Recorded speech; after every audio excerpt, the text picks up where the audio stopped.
Bueno, buenos días a todos. Gracias por conectarse hoy día tan temprano a esta reunión. Me escucho bien, ¿cierto? Sí. Hoy día vamos a revisar este trabajo, ¿ya? Mi nombre es Antonio Galvez, para el que no me conocen, soy cursando el Fellowship de Anestesiología Obstétrica en la Pontificia Universidad Católica desde este año. Y la idea es revisar hoy este trabajo que corresponde a un trabajo publicado en el Anesthesiology en este año y que ve el efecto de la piridoxina o de la vitamina B6 en las náuseas y vómitos postoperatorias en cirugía ginecológica laparoscópica. Es un estudio, un ensayo controlado, doble ciego, randomizado. Acerca de la revista de los autores, bueno, el trabajo está publicado en Anesthesiology en abril del 2025, revista que tiene un factor de impacto de 9.1, que la ubica en el ranking internacional de revistas como en el segundo lugar después del British Journal of Anesthesia. Y el centro donde se realizó el trabajo y donde pertenecen los investigadores corresponde al Departamento de Anestesiología y el Laboratorio de Hemostasis Cerebral del Hospital Third Yangia de la Universidad Central del Sur en Hunan, en China.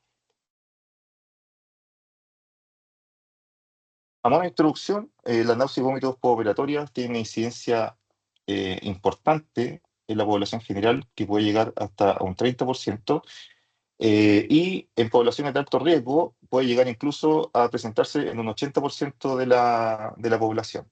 ¿Ya?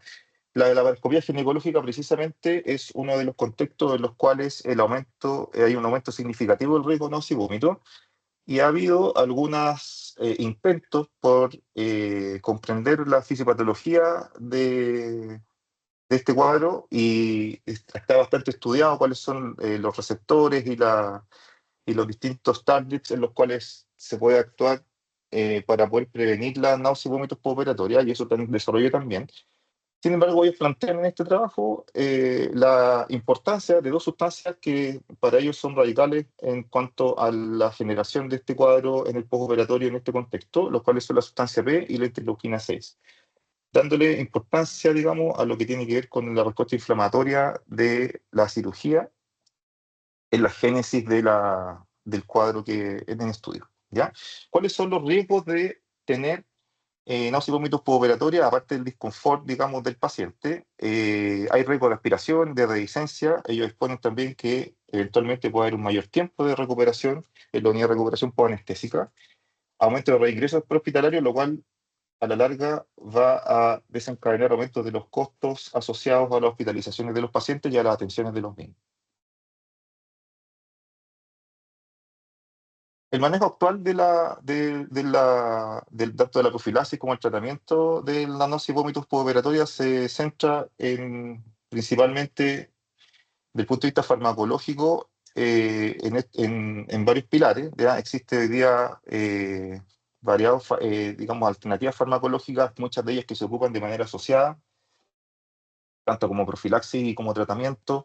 Están los antagonistas del receptor de 5-HT3 de serotonina, los corticoides, que son principalmente los dos fármacos que utilizamos de manera recurrente en nuestra anestesia, ¿ya? Los antidopaminérgicos y los antirreceptores de NK1, que también lo utilizamos en general como terapia cuando ya aparece la náusea y vómito en el postoperatorio. La dexametasona y el ondansetron, que es lo que habitualmente estamos habituados a utilizar, en algunas series ha demostrado disminuir hasta un 20% el náusea y vómito en cohortes de alto riesgo. O sea, en el fondo, en cohortes de alto riesgo donde se utiliza la mezcla de dexametasona ondansetron, la incidencia de náusea y vómitos postoperatoria llega a un 20%. Eso lo he descrito en series internacionales. Ahora, entrando de lleno a lo que ellos proponen, eh, la piridoxina o la vitamina B6 vendría siendo una coenzima y un cofactor de metabolismo involucrado en una serie de procesos biológicos y síntesis de distintos mediadores que participan en diferentes procesos fisiológicos, y ellos plantean que su participación en la síntesis de neurotransmisores como el GABA podría estar involucrado en este caso en la inhibición de la náusea y vómito, y esa sería la plausibilidad biológica de el uso de la piridoxina en este tipo de pacientes, ¿ya? Y aquí hay un poco de historia. En 1942 se realizaron las primeras observaciones clínicas en el tratamiento de náusea y vómitos en el embarazo usando vitamina B1 y B6, ¿ya? Y en 1947 también otro estudio en una revista canadiense también da a entender que la vitamina B6 pudiera ocuparse en contextos no obstétricos, ¿ya? En náusea y vómitos postoperatoria en cirugía no obstétrica. Y después en adelante, nuestros amigos ginecólogos han generado bastantes revisiones sistemáticas y también incluso guías clínicas del American College of Obstetrician and Gynecologists, donde efectivamente utilizan de manera activa la piridoxina como un fármaco para prevenir la náusea y vómitos postoperatoria, incluso para tratar la hiperimesia gravídica en estas pacientes, ¿ya? Y acá abajo se muestra el boletín práctico del 2018, que efectivamente recomienda el uso de vitamina B6 en embarazo para prevenir este cuadro. Ahora, todo esto obviamente es dentro del contexto ginecológico, o sea, perdón, obstétrico, pero del punto de vista ginecológico existe, específicamente en la cirugía ginecológica laparoscópica, existe poca evidencia hasta el momento, digamos, del uso de este fármaco como para los efectos que ellos lo están estudiando. Por lo tanto, el objetivo del estudio es ampliar el conocimiento y generar un ensayo que pudiera corroborar la efectividad de este fármaco. Vamos a los materiales y métodos. Se trata de un RCT doble ciego, está aprobado por el Comité de Ética del hospital que mencionamos anteriormente, con ese número de registro, registrado en el registro de ensayos clínicos chino, digamos, y que se eh, guía por las guías CONSO, ¿ya? ¿Cuáles son los participantes que se reclutaron? Mujeres entre 18 y 65 años, ASA 1 a 3, que fueran a ser sometidas a la laparoscopía ginecológica bajo anestesia general entre los meses de abril a noviembre de 2023, y estas se randomizaron a dos grupos: el grupo piridoxina y el grupo control, fármaco que se administraba de manera pre-anestésica, o sea, en el fondo antes de la inducción anestésica, en un radio de 1:1 con un software de randomización que utilizaron, que está escrito en la diapositiva. En cuanto a la forma de trabajo, se instaló una vía venosa periférica, número 18 me parece que lo especifican, con una perfusión de solución Rinkel lactato 500 ml, y el grupo piridoxina se le administraron 200 microgramos o 200 miligramos, 0,2 gramos de vitamina B6, diluido en 4 ml antes de la inducción, y al grupo control se le administraron 4 ml de solución fisiológica antes de la inducción. Obviamente, el terapeuta anestesiológico en este caso, la enfermera, el equipo de pabellón, la persona que maneja los datos, todos ciegos a la administración. Y se indujo anestesia general, y aquí es importante como más o menos revisar la técnica que utilizaron. Ellos en la inducción utilizaron eh, una benzodiazepina, que puede ser midazolam o remimazolam. Usaron propofol para inducir también. El opioide fue sulfentanil, y el bloqueador neuromuscular cisatracurio. Inmediatamente después de la inducción administraron dexametasona 10 miligramos endovenoso, y la mantención se realizó con infusión de propofol, que está escrito que está entre 4 y 12 miligramos kilo hora, y de remifentanil asociado además a sevoflurano 0,8 a un MAC. O sea, en el fondo, como inductores de mantención utilizaron propofol y sevoflurano. Antes de finalizar la cirugía, administraron 8 miligramos de ondansetron, y eventualmente usaron varios tipos de analgesia postoperatoria. La que más describen es una PCA endovenosa de sulfentanil ondansetron, no describen cuántas dosis administradas por cada bolo, y también describen que se utilizó metoclopramida como rescate de vómitos en la unidad de recuperación post-anestésica, ¿ya? Es importante saber que ambos grupos tenían las intervenciones que más conocemos y que más utilizamos de base para prevención de náuseas y vómitos postoperatorios. O sea, se le administró el corticoide de dexametasona en dosis de 10 miligramos y las 8 miligramos de ondansetron antes de finalizar la cirugía. Y midieron, como outcome primario, la incidencia de náuseas y vómitos postoperatoria hasta 24 horas por cirugía. Y como outcome secundario se plantearon varios de estos, entre los cuales está la incidencia y severidad de las náuseas, la incidencia y severidad de los vómitos, la frecuencia de los vómitos, el tiempo al primer episodio de náuseas y vómitos postoperatoria, los requerimientos antieméticos de rescate, el puntaje de dolor de los pacientes, los equivalentes de morfina, la estadía hospitalaria, los recuentos de glóbulos blancos y neutrófilos, los niveles de sustancia P e interleuquina C, que aquí hicieron hacer una salvedad, que no le midieron a todos los pacientes estos mediadores, sino que seleccionaron de manera aleatoria 15 pacientes por grupo. ¿Ya? Y algunos eventos adversos como hipohipertensión, braditaquicardia, reacciones alérgicas y efectos relacionados con vitamina B6 que tienen que ver básicamente, lo que midieron ellos fue alteraciones de la sensibilidad tactilotérmica e inestabilidad en la marcha. Eso es lo que midieron como outcome, como efecto adverso en cuanto a la administración propio de la vitamina B6 o de la piridoxina.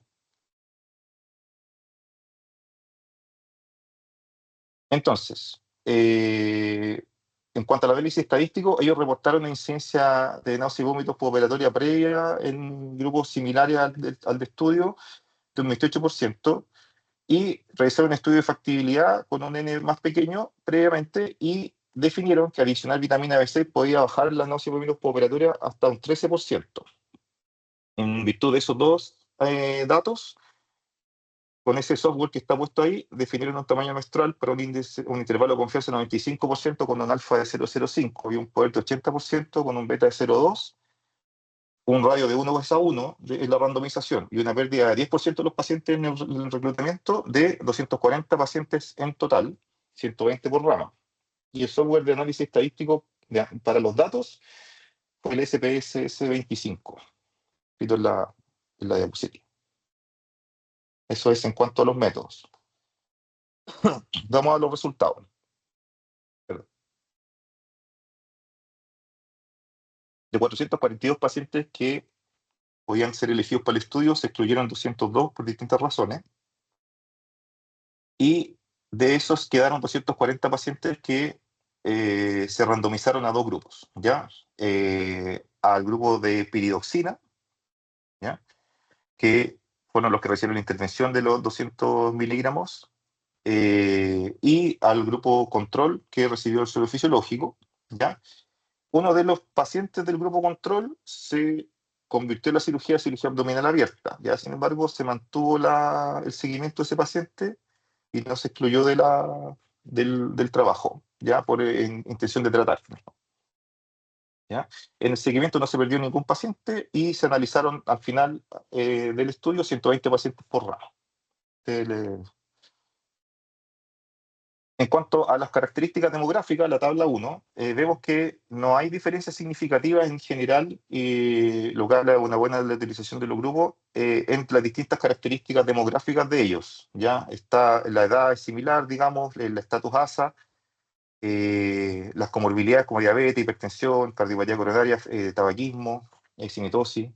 Los scores de Apfel también fueron similares en ambos grupos, resaltando que sobre el 60% de los pacientes en ambos grupos tenían Apfel scores de 3 o más puntos, ¿ya? Y en cuanto a los tipos de cirugía, también son comparables los grupos, siendo la esterectomía laparoscópica la cirugía más frecuente y en segunda frecuencia la quistectomía ovárica. En la figura 2 vemos el resultado del outcome primario, que básicamente es la incidencia en el gráfico A, vemos las diferencias de incidencia en náusea y vómito postoperatoria en los dos grupos. Y vemos que efectivamente el grupo control presentó una incidencia de náusea y vómitos dentro de las 24 horas de la cirugía, que fue como se definió el outcome primario, de un 35,8%, pero su grupo piridoxina que exhibe una incidencia de 16,7%, esto dando un riesgo relativo de 0,47, ya con intervalos de confianza que no los puse ahí, pero que no pasan por el 1, y que define, según este número, que piridoxina vendría siendo un factor predictor, digamos, de náusea y vómitos postoperatorio, y con una reducción del riesgo absoluto de náusea y vómitos postoperatoria, según estos datos, de 0,2. Eso en cuanto al outcome primario, eso es lo que ellos definieron como outcome primario, ¿ya? También definieron ellos como outcome secundario separar, digamos, incidencia y severidad de náuseas e incidencia y severidad de vómitos. Y aquí en el gráfico B vemos cómo están las náuseas postoperatorias aisladas y vemos que efectivamente el grupo de control tiene 35% náuseas versus el grupo piridoxina que tiene un 12,5% con P significativa, lo cual le da una razón de riesgo o un riesgo relativo en realidad de 0,36 con una reducción absoluta del riesgo de 0,23. O sea, resultado también significativo en el caso secundario que tiene que ver con disminución de náuseas. Sin embargo, cuando hablamos de la reducción de los vómitos postoperatorios, aquí no encontraron diferencia. A pesar de que el grupo control tiene 15,8% de vómitos versus el grupo piridoxina que tiene 9,2, que a simple vista hay una reducción de la incidencia. El P de diferencia no es significativo y aún así ellos calcularon una razón un riesgo relativo de 0,58 con una reducción de riesgo relativo de 0,07, ¿ya? Pero asumiendo que la diferencia no es significativa, no podemos sacar muchas conclusiones de eso. En cuanto al resto de los outcomes secundarios, tenemos la severidad del náusea y vómitos postoperatoria y vemos que efectivamente en la severidad mayor, o sea, catalogada según una escala que ellos utilizaron de 2 o 3, que va entre 0 y 3, efectivamente entre ambos grupos la severidad es mayor en el grupo control, ¿ya? Hablan de un 7,5% en el grupo 3 y un 15% en el grupo 4 versus 0,8 y 1,7 respectivamente en el grupo piridoxina, con resultados significativos, ¿ya? Y en cuanto a la severidad de los vómitos, también encontraron diferencias significativas en el grupo de más severidad de vómitos. O sea, el grupo piridoxina tendría menor porcentaje de vómitos severos versus el grupo control, 1,7 versus 8,4%, con un riesgo relativo de 0,2 y una P de 0,02, ¿ya? En cuanto a la frecuencia de los vómitos, no encontraron diferencia entre ambos grupos y si analizamos el resto de los outcomes secundarios que ellos se propusieron, ya como el tiempo, la ocurrencia del primer episodio, el número de pacientes que requirieron el rescate antemédico, ya las escalas de dolor en reposo y movimiento, el consumo de opioides pooperatorios en equivalentes de morfina y los recuentos de leucocitos neutrófilos, no exhiben diferencias significativas en ambos grupos, ¿ya? Así que de los outcomes secundarios, la diferencia está principalmente en la severidad náusea y en la severidad de los vómitos, son los que presentan alguna diferencia, que podría ser estadísticamente significativa. Y acá vemos que ellos midieron, en estos subgrupos que seleccionaron de 15 pacientes por rama, midieron estos mediadores, la sustancia P y la interleuquina 6, ¿ya? Y se dieron cuenta que no había diferencias significativas entre los grupos de control y piridoxina en los niveles preoperatorios y inmediatamente postoperatorio y en los niveles preoperatorios y 24 horas postoperatorios, tanto para sustancia P como para interleuquina 6, ¿ya? Sin embargo, si uno compara dentro del mismo grupo, ya vemos que para efectos de la sustancia P, en las primeras 24 horas, o sea, en el fondo medido la sustancia P en el preoperatorio y en las 24 horas postoperatorias, hay disminución significativa a las 24 horas de sustancia P en ambos grupos, digamos, sin diferencia entre ellos, pero dentro del grupo hay disminución significativa de sustancia P a las 24 horas. Y en cuanto a la interleuquina 6, hay un aumento significativo en comparando el preoperatorio con el postoperatorio inmediato de los niveles de interleuquina 6, con P que es significativo, pero que tampoco generan diferencia entre los dos grupos. Y que a las 24 horas prácticamente los valores se normalizan y las diferencias no se hacen estadísticamente significativas, incluso dentro del mismo grupo de los valores de interleuquina 6. Así que Esto nos habla un poco de que ambos grupos, del punto de vista como de los mediadores y la respuesta inflamatoria, son similares, así que no hay diferencias que pudieran explicar que unos compiten más que otros que tengan que ver con estos factores. Y lo segundo, que efectivamente pudiera haber eventualmente una correlación de los niveles del factor con la fisiopatología del cuadro. En cuanto a los efectos adversos, la verdad que en casi todas las cosas no encontraron mayores incidencias o diferencias en la incidencia y ni en los riesgos, ni en los riesgos relativos en cuanto a, por ejemplo, hipotensión por inducción, evento hipertensivo, bradicardia, taquicardia, reacción alérgica y los efectos relacionados con piridosina. De hecho, en reacciones alérgicas y eventos específicos relacionados con el fármaco, hay cero pacientes con efectos adversos en los grupos. ¿Ya? Sin embargo, cuando se revisó la hipotensión intraoperatoria, el grupo piridoxina tuvo una incidencia menor al grupo control con un P significativo y otro riesgo relativo de 0,59.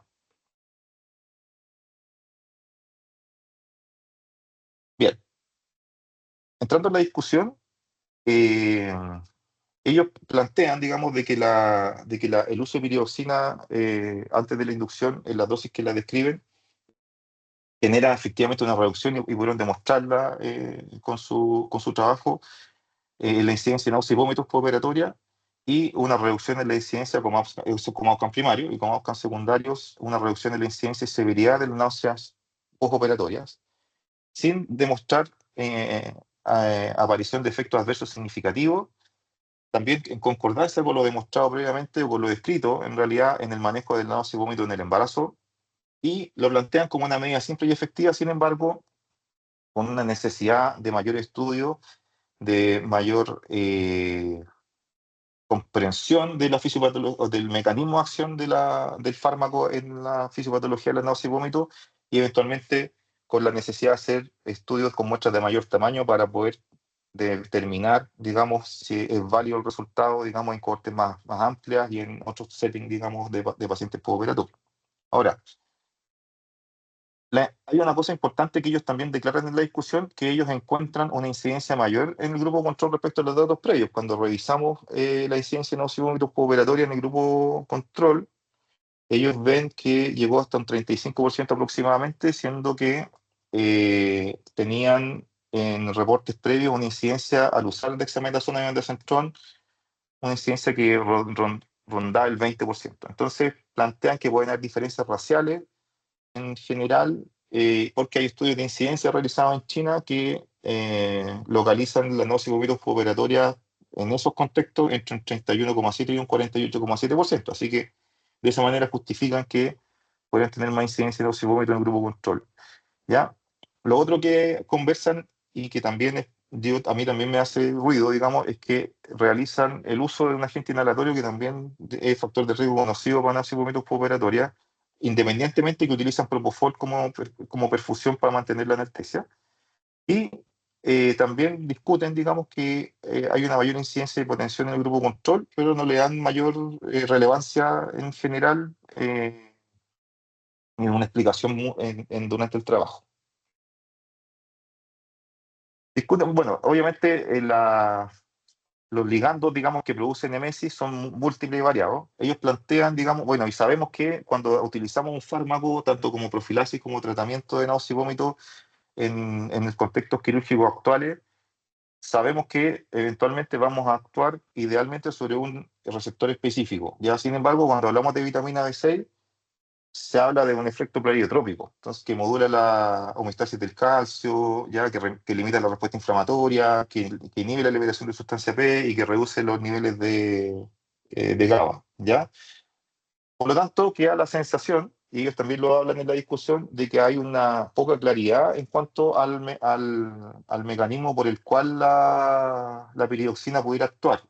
Ya, por lo tanto, es uno de los factores que requiere también mayor investigación en cuanto a su uso para poder también justificar de mejor manera el hecho de poder utilizarlo. Declaran algunas limitaciones, ya como que los resultados son poco generalizables, un estudio unicéntrico con población quirúrgica específica, son mujeres, en cierto contexto quirúrgico que se realiza cierta cirugía laparoscópica, ¿ya? Ginecológica específicamente, que es una de las de más riesgo, ¿ya? la disminución del riesgo relativo tampoco reportada, no es generalizable en poblaciones de baja incidencia nocivo operatoria. Obviamente ellos reportan una incidencia basal que puede llegar hasta un 37, hasta un 45%, así que eventualmente va a ser más difícil encontrar diferencias en poblaciones donde la incidencia de náusea no es tan alta, ¿ya? Y eventualmente también dicen que el poder es insuficiente para evaluar el perfil de seguridad porque los efectos adversos son muy infrecuentes. Por lo tanto, para poder encontrar un efecto adverso significativo tendríamos que tener un N muy alto. Por lo tanto, no es raro que no hayan encontrado ninguna reacción adversa al fármaco, puesto que los grupos, a pesar de que no tienen un tamaño muestral adecuado para demostrar la diferencia que quisieron demostrar, no son suficientes para encontrar efectos adversos que son de tan baja incidencia con el uso de este fármaco. A propósito de lo mismo, en la misma revista se publica una editorial un poco después acerca del uso de este trabajo y del uso de piredoxina para prevenir náusea operatoria, y ellos declaran que en realidad hasta nuevo aviso no debiera utilizarse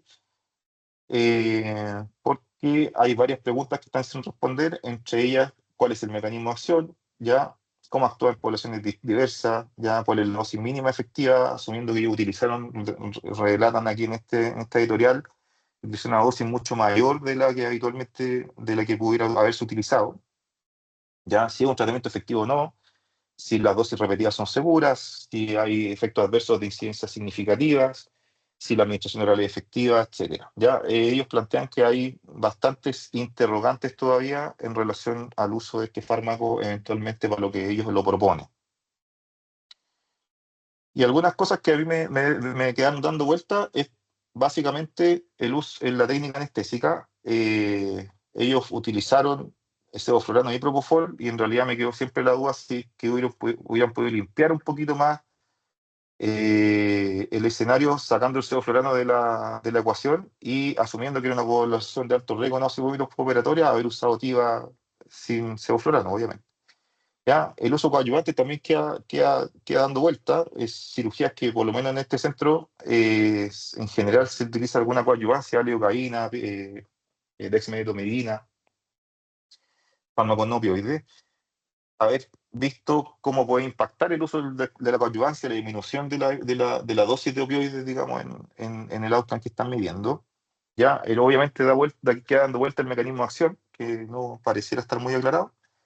Sin embargo, cosas que pudieran estar a favor es que es una intervención de bajo costo, sencilla, que pareciera tener un perfil de seguridad adecuado. La vitamina B6 se viene usando hace mucho tiempo como suplementación nutricional en distintos contextos, por lo tanto, pareciera ser segura, al menos se vende de manera habitual, digamos, no como vitamina B6 necesariamente aislada, pero como parte de otros suplementos vitamínicos que son tanto orales como inyectables. Y hay experiencias previas en contexto obstétrico, lo cual también pudiera ser un factor que eventualmente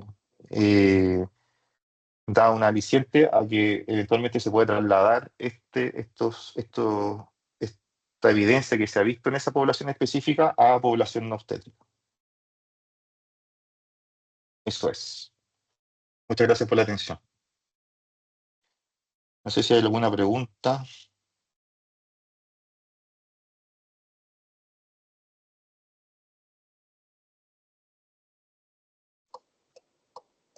Buenísimo, Antonio, muchas Hola. gracias.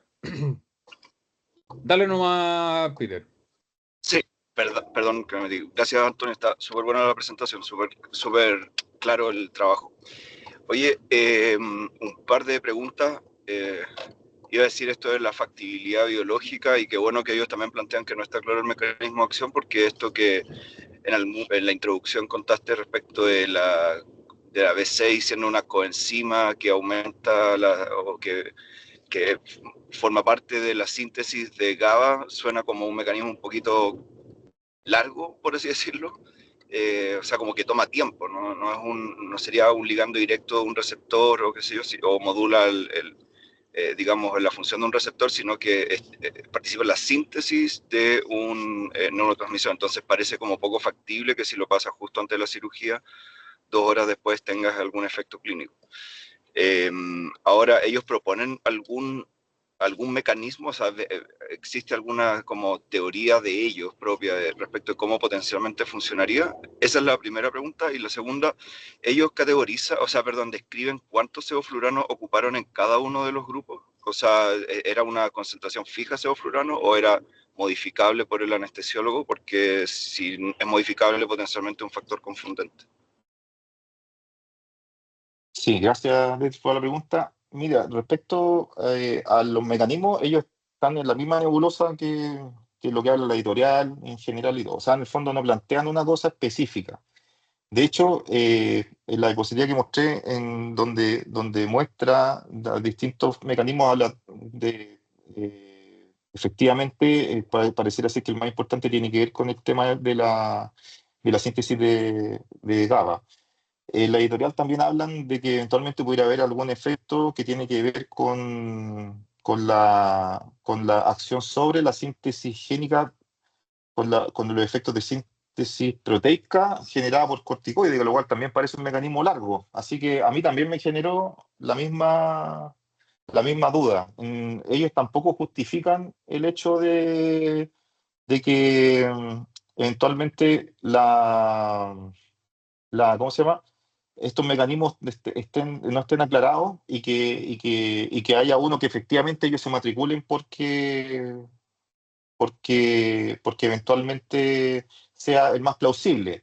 Pareciera ser que dentro de lo que ellos plantean, el tema de la modulación de la homeostasis del calcio y la disminución de la respuesta inflamatoria y la inhibición de la sustancia P, eventualmente pudieran ser mecanismos que eventualmente son más rápidos. Y eso pudiera generar que la plausibilidad biológica de que ponerlo justo antes, eventualmente pudiera servir, ¿ya? Pero no está para nada claro.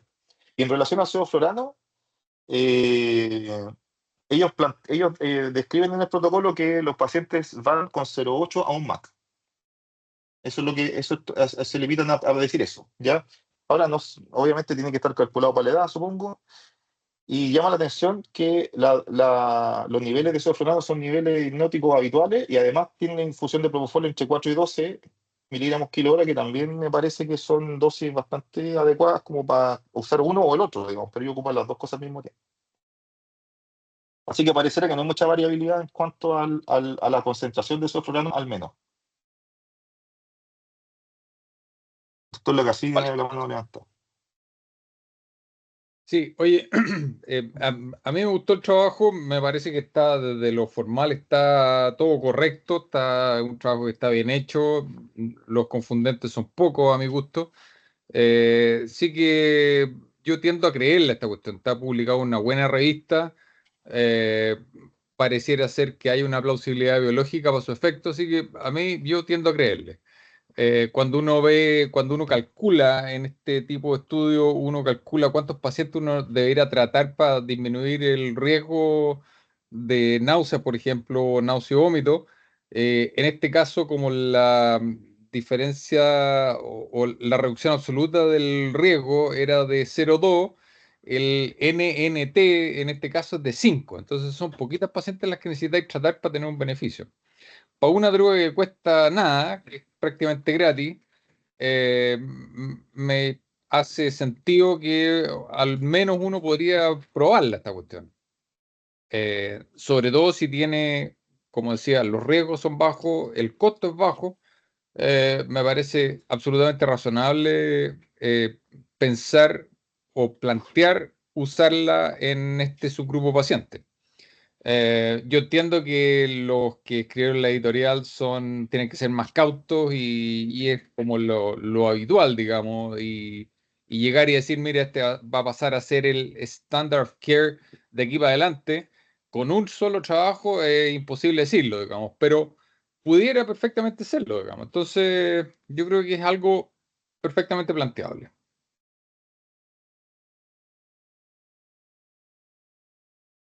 Gracias, jefe. Doctor Ibacachi, parece que Eh, tiene la mano. Sí, ¿cómo están? Eh, y yo estoy de acuerdo con Laca, yo tiendo a creerle el trabajo, me parece que el trabajo es un trabajo bien hecho, a pesar de que lo hicieron los chinos, y que le faltan pocos datos. Además, como uno tiende a creerle, me parece que el N es adecuado, pero, y hay un efecto que pareciera ser que es bien notorio de una droga que incluso debería tener menos efecto adverso, weón, que el ondansetron, que es la primera línea que usamos. No hay que olvidarse que ese fármaco es bien mórbido y uno lo pasa colado porque la FDA nunca le ha puesto un black box, pero sí se lo puso el droperidol. Entonces aquí siempre en esta cuestión de los náuseas y vómitos hay cosas antojadizas. Creo que es súper importante darse cuenta que los gallos ocuparon todo el arsenal antiemético y cada vez que tú agregas uno de estos arsenales antieméticos, el riesgo va disminuyendo más o menos en un 20% con cada intervención del riesgo basal que te va quedando.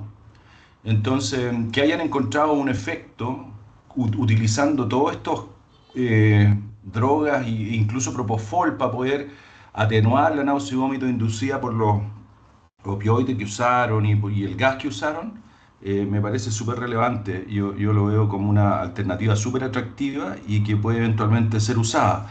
La editorial, la verdad es que me parece un poquito exagerada. Toda vez que, por ejemplo, ocupamos dexametasona, pero ni siquiera sabemos cómo la dexametasona trata las náuseas y los vómitos. O sea, eso también es súper especulativo.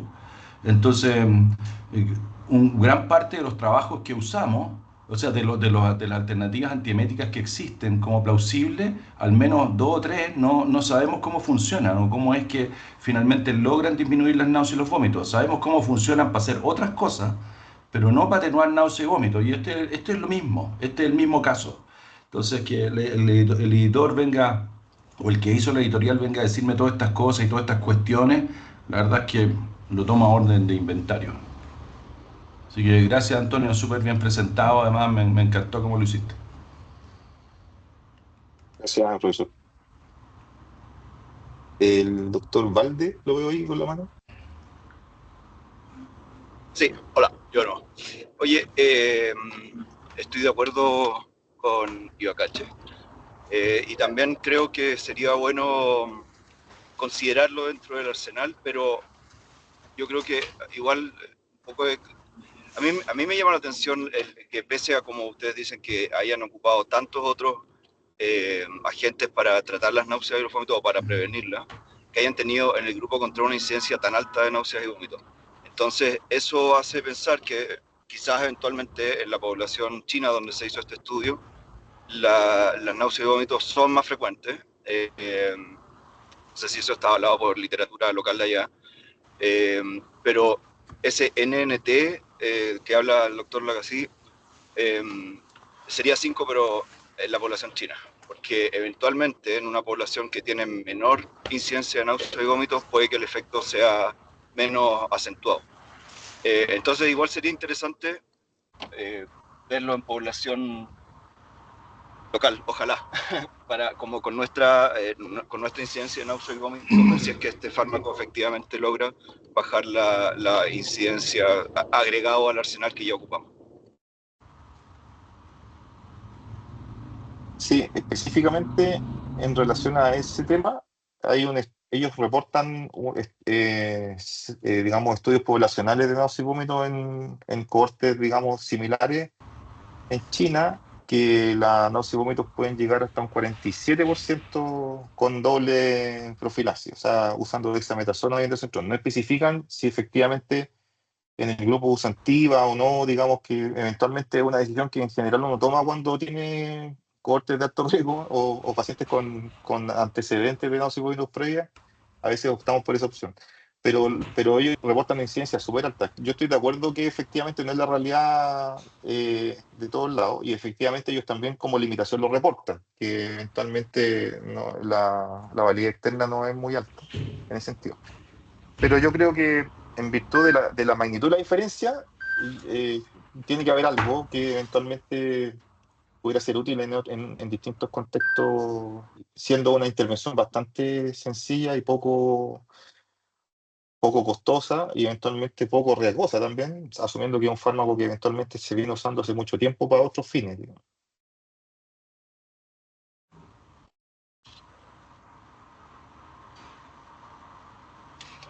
Hay que hacer una receta en población chilena, entonces, creo yo. Eso, buena idea, buena idea. No sé si hay más preguntas. Parece que no. No. Sí, parece que estamos. Oye, Antonio, muchísimas gracias. Excelente presentación. Gracias a ustedes por la atención y por madrugar ahí a compartir ahí un poquito. Gracias. Ya nos vemos. Chao.